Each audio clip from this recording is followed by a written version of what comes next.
So guys, Insta360 did it. I don't know how, but it looks like they managed to pack an 8K sensor into a 360 action cam. Well, I guess technically it's more like two 4K sensors. The Insta360 X4 is here, is packed with features while sharing quite a lot of features with the previous generation's X3. So in this video, I'll share my honest opinions on the X4, just how good is that 8K video quality? How much of a difference does it really make, and is it going to be worth you guys spending your hard-earned money on upgrading? So let's talk about it.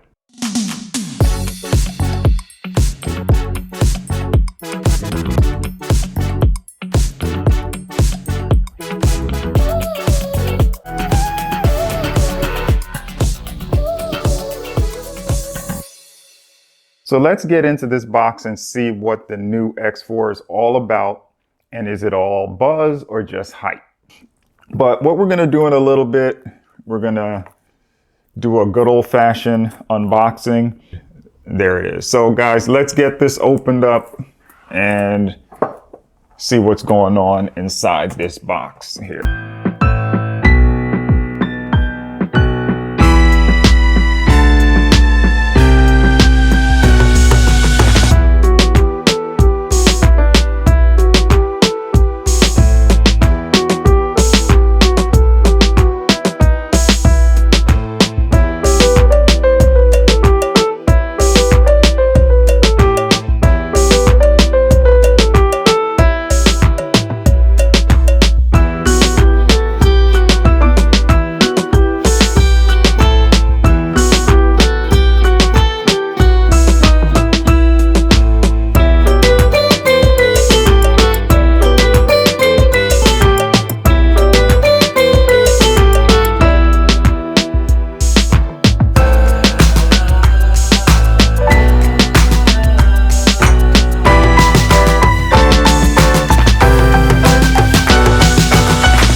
First, let's talk design. At a glance, you'll probably notice the X4 looks almost indistinguishable from the X3. But at a closer look, the X4 is a bit taller and a little bit chunkier than its predecessor. The X3 already had a great design. If you ask me, Insta360 looked at today's modern cell phones and a light bulb must have went on, because I believe some of the design language, the form factor, is cell phone inspired. Looking on the back, they've added this wavy texture, which looks nice and supposed to aid in heat dissipation. Near the top, you'll find the USB-C charging port, which is now capable of faster data transfer speeds. Underneath that, you'll find the battery compartment, which now houses a bigger battery. In the battery compartment is the micro SD slot. The battery has been upgraded to almost 2300 milliamp hours, which should give you about 75 minutes of 8K 30 and about 135 minutes at 5.7K 30. That's about 65% better than the X3. That's crazy. You can go out shooting all day and almost never run out of battery. That's a huge improvement. So looking at the camera at the very top, we have a microphone at the very top, and on the opposite side, we have another microphone.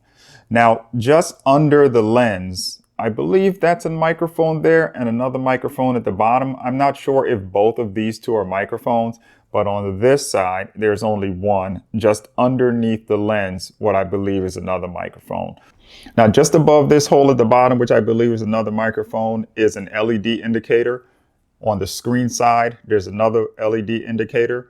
And those, of course, turn red when you're recording, blue when you're in standby. Now, you have the record button and your mode selector button. Then on the side, opposite of the battery, at the very top, you have the power. Just under the power, you have your Q button, which you can program for quick selecting different functions. On the back is a bigger touchscreen, now measuring 2.5 inches, and it's made from Gorilla Glass. So that's a big improvement, also giving you more scratch protection. Then at the bottom of the X4, you'll find a 1/4-inch tripod mount, so you guys will be able to mount all your accessories.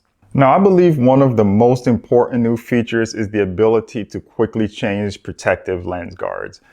I believe creators looking for a more cinematic look can benefit from lens guard, but only if Insta360 does this one little thing.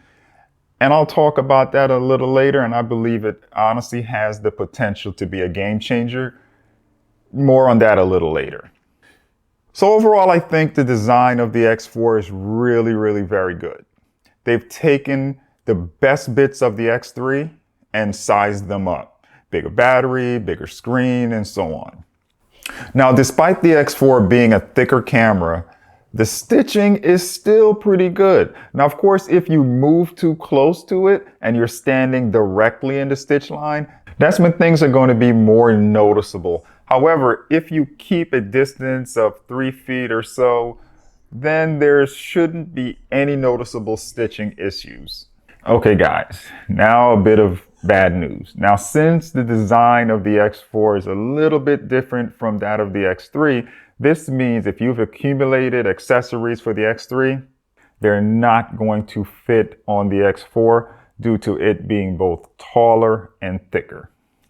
Well, that means the X4 comes with a new line of accessories like quick card reader, mic adapter, spare batteries. The battery's also bigger, and lens cap, but again, more on that later. So yeah, they've added dual microphone wind muffs, and like I mentioned a little earlier, a nifty utility frame. Of course, things like selfie sticks, SD cards will fit, but anything else, you're gonna need to rebuy for the X4. Now, earlier, I mentioned what can possibly be a game changer, especially for cinematographers, especially for creators looking for a more cinematic look. Now, what I believe, if Insta360 could make ND filters out of these lens guard, that could be a game changer. Now, imagine ND8, ND32, ND16 just being able to quickly take off and put back on. For a 360 camera, that would be a game changer, because I find shooting in manual very challenging, especially in the bright daytime. It's almost impossible. So ND filters out of these lens guard, that could be a game changer for those people looking for more manual functions. If you're trying to follow the 180 rule, the shutter speed being double that of your frames per second, you'll find it almost impossible to do that on a bright sunny day without an ND filter.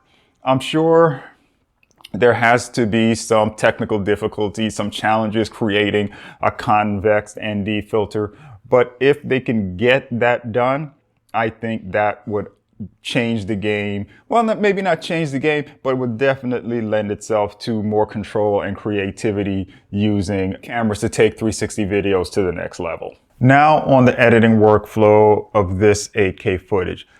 So far, I found it to be okay. Great on my phone, however, definitely processor intensive on my PC. And that's with using low-res proxies. The Insta360 used low-res proxies in both the mobile app and the desktop software application, where basically you're editing, reframing a lower quality file. Then when you go to export, it applies all the changes, all the setting, the edits you made to the high quality resolution files without slowing down your computer too much in the process. Okay, so imagine you just got back from vacation or holiday and you have tons of epic footage that you're just ready to start sharing. Well, Insta360 got you covered. If you haven't started on the airplane with the mobile app, then when you get home, there's the desktop app. The biggest difference between the two is that the desktop app has higher bit rates when you export files, so you get a better quality file from the desktop app. But the mobile app has a ton of functionality that the desktop app doesn't. Through the mobile app, you get to utilize the new partnership between Apple and Garmin, where you can overlay your stats from a trip. You can overlay your route. You can overlay steps. You can overlay incline, elevation. For us, I'm into cycling. Me and my family were into skiing. You can overlay each runs, the elevation, the height of the mountain. For my cycling, power, cadence, heart rate, speed, just tons of overlays, but that's through the integration with Apple and, like I said, Garmin. So with the mobile app, what you do is you go into the app. If it's your first time, you go to where it says stat, and then it gives you the option to log into your Garmin account, link your Garmin account. And what it does, it just sees the time that you started an activity, and it links up the time with the time you started a recording, and it goes from there. It's very simple, and there is some fine tuning you can do also. But with the desktop app, I have a fairly decent PC, and it kind of struggles a little bit with the desktop app. But still, you get to do your reframing, which is, I guess, the heart of the whole 360 video. You have a 360 video, you only get to choose from a portion, so you get to reframe and show whatever you want to show. Okay, so it's time to start editing. If you're not familiar with keyframing, it'll take you a little bit to wrap your head around the concept of the 360 video. This is what you want to emphasize. This is what you want to point to, and you'll use the keyframe to select that particular area. Not too hard. With a little bit of practice, you guys will be fine if it's your first time. But again, with the X4, that higher 8K resolution, it tends to bog my computer down a little bit, which brings me to this whole point. Today, if you have a 3 or 4-year-old computer or mobile device, it might struggle a little bit handling something like the X4.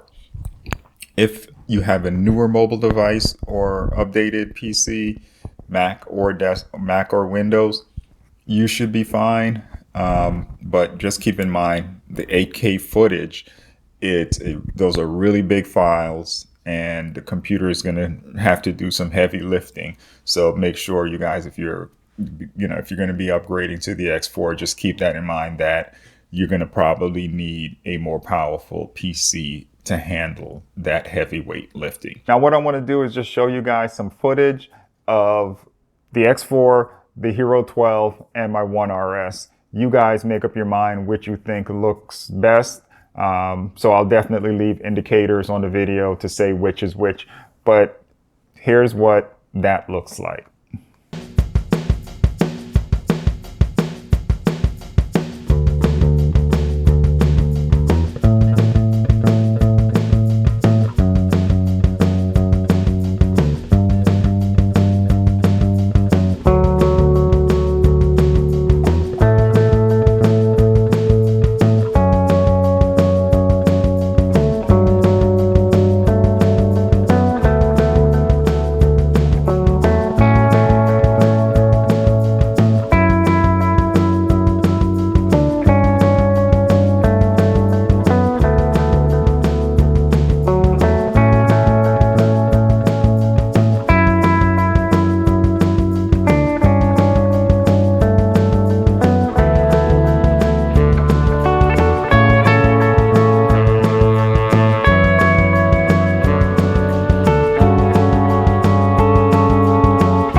think after looking at those clips? Are you going to be upgrading to the X4? Let me know down in the comments. So looking into this, what are your thoughts on the X4? Is 8K enough for 360? Should Insta have just put two 5K, one on each side, giving us 10K? Or should they have used a larger sensor, like a 1-inch sensor in the One RS? Let me know your thoughts down below, guys. If you found information here useful, absolutely leave a thumbs up. If you guys want to check back with me in the future, be sure you hit that subscribe button so you can be notified whenever I post new videos.